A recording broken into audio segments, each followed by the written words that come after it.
Here is a story that will tax your powers of deduction. Perhaps you can assist us in solving the mystery which confronts officials of Trans-American Airlines. To aid us in the investigation, the United States Department of Justice has detailed Miss Irene Delroy, clever girl operative, to bring the guilty person or persons to justice. Now, here is our problem. Within a period of 3 weeks, Trans-American has lost 3 of the newest type airmail ships in a very mysterious manner. In each case, the pilot, flying through night and bad weather, reported that the ship's motor cut out over mountainous country, forcing him to leave the ship by parachute. Upon locating the wreckage, officials of Trans-American found the mail apparently safe, but were astounded to hear that in each case, a valuable shipment of government securities was missing. Irene Delroy of the Department of Justice, Tom Powers, General Manager of Trans-American, and his board of directors are awaiting the return of Andrews, pilot of the ill-fated 601, the last ship to crash. I tell you, Andrews knows something about this. How do we know his motor cut out on him? We have only his word to go on. Suppose it didn't. Then what? Do you mean to imply, Powers, that there's some connection between Andrews and the airmail thieves? Why not?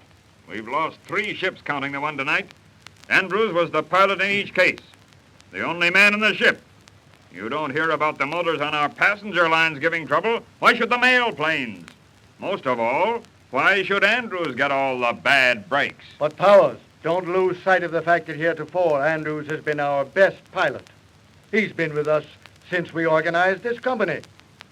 Why should he want to deliberately wreck $80,000 worth of our ships? What is your opinion, Miss Delroy? Well, you should not overlook the fact that in each case there was a valuable transfer of government securities. I know how you feel about Andrews, Temple. You watched him grow up and aided him where you could. He's engaged to marry your daughter. But men have been known to crack before, especially where the stakes were high. What do you mean, Powers? Just this. I know that for the past few months, Andrews has been trying his luck in the market. He's been gambling on rather risky stocks. Now, I'll tell you something you don't know. 2 days ago, Andrews sold all his holdings in Trans-American. How do you know that? The broker who has been handling Andrews' account told me. What's more, he told me that Andrews is hard up. It's preposterous. Andy is not the man to gamble away what little money he has saved. I can show you the stock transfer tomorrow. The trouble with you, Temple, is that you're too soft-headed for a job like this. Soft-headed, eh? Listen. I believe we will get farther if you gentlemen will assist me by answering a few questions. Sorry, Miss Delroy. Mr. Powers believes that the pilot might have had something to do with this case. Can you tell me, Mr. Powers, if there was any way for Andrews to know that the particular shipment he was carrying was of unusual value? You mean, any way he could know that he was carrying securities? Yes, that's the question. I don't know. I suppose he could have found out some way. Where do you receive the mail from the post office? Just outside this door in the receiving room. Mm-hmm. How long does it take there before it is loaded onto the plane? Oh, not long, possibly 20 minutes. I see. Can you tell me, is the mail ever opened or sorted in the receiving room before it is loaded into the plane? Very seldom. Sometimes, if there's too much weight in one bag, we divide it into 2 containers. However, this is done before the proper authorities.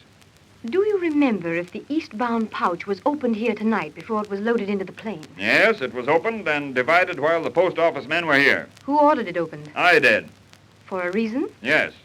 We were carrying a rather large load of express on tonight's eastbound. I wanted to distribute the load more evenly. These new fast mails have a tendency to be a bit nose-heavy as it is. Were you present when the pouch was emptied? I believe I was, at least part of the time. Well, did you see the government shipment? If I did, I didn't recognize it. Can you tell us if Mr. Andrews was present when the pouch was emptied? Well, that I can't say. He may have been. Then again, he may not. Yes? There's a gentleman here to see you, Mr. Powers, a reporter. What's he want? I don't know, sir. Tell him we have nothing to say. Well, that's no way to receive a representative of the press, gentlemen. What do you want? I'm Gifford of the Star. Say, I hear you lost another ship tonight. Jimmy! Irene! I knew it. I knew it, sure as shooting. I had a hunch there was something back of these crashes, and seeing you here makes me sure of it. Jimmy, I thought you were still in New York. Hardly. I'm a roving sort of fellow. Can't stay in one place very long. You've got to keep traveling to keep ahead of these news hounds, you know. Say, let me look at you. Still as good looking as ever. Jimmy, please. Did you get my letter? Jimmy, we're here on serious business. All right. Say, what's up? Nothing as yet. And see here, Gifford, if you'll come around in the morning, we'll furnish you with a statement. Right now, we have other things on our minds. Exactly. And I'm thinking that the other things you mention will be more important than that statement you'll give me in the morning. That's enough. You weren't invited, so get out. Now, Powers, you forget you're talking to the press. You wouldn't want me to print a story saying that an official of Transamerican threw a reporter out on his ear, would you? I said get out of this office. Now, Mr. Gifford, if you have a few questions that won't take too long, perhaps we could... Fine. Now, I knew you'd be only too glad to help me out. You lost another ship tonight. Now, what was the cause? The pilot reported motor trouble. Anybody hurt? No, it was a mail plane, no passengers. I presume the pilot bailed out. Who was the pilot? Andrews. You mean Andy Andrews, the war flyer? I believe he had some war experience. That's the third time he's ripped the sack, isn't it? And what is your mission, Miss Delroy? That doesn't concern you, Gifford. And why not? Here I find the directors of Transamerican Airlines closeted with one of the best operators of the Department of Justice, and you say it doesn't mean anything. I can't say anything as yet, Jimmy. Well, I see. It's just another one of those things, isn't it? Mr. Andrews is back, Mr. Powers. Now we... Well, bring him in, bring him in. We'll find out something about this. Oh, sit down, Andrews. You look all in. I am. Tired as a dog and soaked to the skin. Anybody got a drink? Here you are, mister. Help yourself. Oh, thanks. This is great. Oh, aren't you going to join me? No, thanks. I only carry it for emergencies. Well, your first aid kit is serving its purpose this time. Say, Well, what's the matter? oh, I'm sorry. Your face looked familiar. I was just trying to place it. My name's Gifford. I'm a reporter. Well, glad to know you, Gifford. Reporter, eh? I suppose there'll be a flock of you fellas around. And we'll have to ask you to leave, Gifford. This conference is to be private. Oh, that's distressing. I'd hoped to lend my assistance. It won't be needed. I don't see any harm in letting Mr. Gifford stay, gentlemen. I've worked on cases with him before, and I'm sure we can rely on his discretion. We're going to discuss some very private matters, Miss Delroy. I don't intend to see the press destroy confidence in our pilots or our ships. On the other hand, I believe we can persuade Mr. Gifford to build up that confidence rather than destroy it. Oh, very well. What's up? Why all the hubbub? You carried a registered package tonight, Andrews. Well, what about it? I can't fly a ship without a motor, can I? Besides, you'll find that mail when you find the ship. I dumped the tanks and cut the switch. I'm beginning to believe somebody has it in for me. Bailing out of 3 ships in a month. That's precisely why we're here. What happened? You know, that's the funny thing about it. It was practically the same as happened when I was flying 618 about a week ago. How do you mean? What Well, was that? You see, I was fighting rain and low ceiling over Twin Peaks. But aside from that, everything seemed okay. I was right on time, and the buzzer showed I was on course according to the radio beacon. Then all of a sudden, the motor cut, clean as a whistle. I pumped the throttle, but no soap. I switched on to both mags, but still she wouldn't pick up. I could see there wasn't a chance to land the ship, so I did the only thing there was to do. Dumped the tanks, cut the switch, radioed Metro, and bailed. That's all. What seemed to be the trouble with the motor, old man? Ignition. If it had been gas, the motor would have spluttered once or twice at least. How high were you when you were flying? About 4,800. That's only 1,800 above the pass. Was your motor turning up okay when you left? Sure. 1,700 RPM on the ground. That's plenty of stock. Had you checked ignition cables? No, why should I? That's Fitzgerald's job. Say, what'd he say about it? Fitzgerald swore that the ship had been thoroughly checked before you left. Where is this Fitzgerald? I let him go. I hold him jointly responsible for tonight's crash. And the other party? Andrews. Me? See, what's the idea?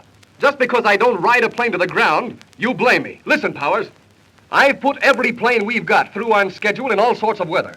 I brought him in here with a motor pounding like a boiler factory. But when a motor cuts completely on me over that country, I bail out, see? And rightly, too. Rightly? Do you mean to tell me that you approve of Andrews' action? Naturally. What else would you expect a man to do? Go down with the ship? Oh, don't get soft, Temple. Tonight, Andrews, you cracked the 3rd ship in 3 weeks in the same place. Well, what about it? Why don't you find out why the motor on those ships stopped deader than a mackerel? For the love of Mike, do you think I like to bail out in the mountains? Do you think it's fun to risk my neck coming down in a chute in that kind of country? In those 3 trips, you carried $65,000 in government securities. Oh, what if I did? What of it? Those securities weren't with the mail when it was recovered from the wreckage. Now I get what you're driving at. In other words, Mr. Powers, you're trying to infer that I took them, is that it? Oh, well, I didn't say that, Andrews, but on the other hand, we know that you've been plunging in the market. Well, what about it? Is there any law against a pilot playing the market? Everybody else does. Yeah, but you sold your holdings in Trans-American Airlines. Sure, why shouldn't I? The stock was mine. You admit you were hard up for money? Sure, I was a sucker, and they cleaned me. But I didn't have anything to do with that mail. Perhaps I'd better introduce you to Miss Delroy here. She's with the Department of Justice. It will be for her to decide. Who is it? Mr. Powers. Yeah, well, what is it? Mr. Powers, I've just found the wreckage of 601. Oh, good.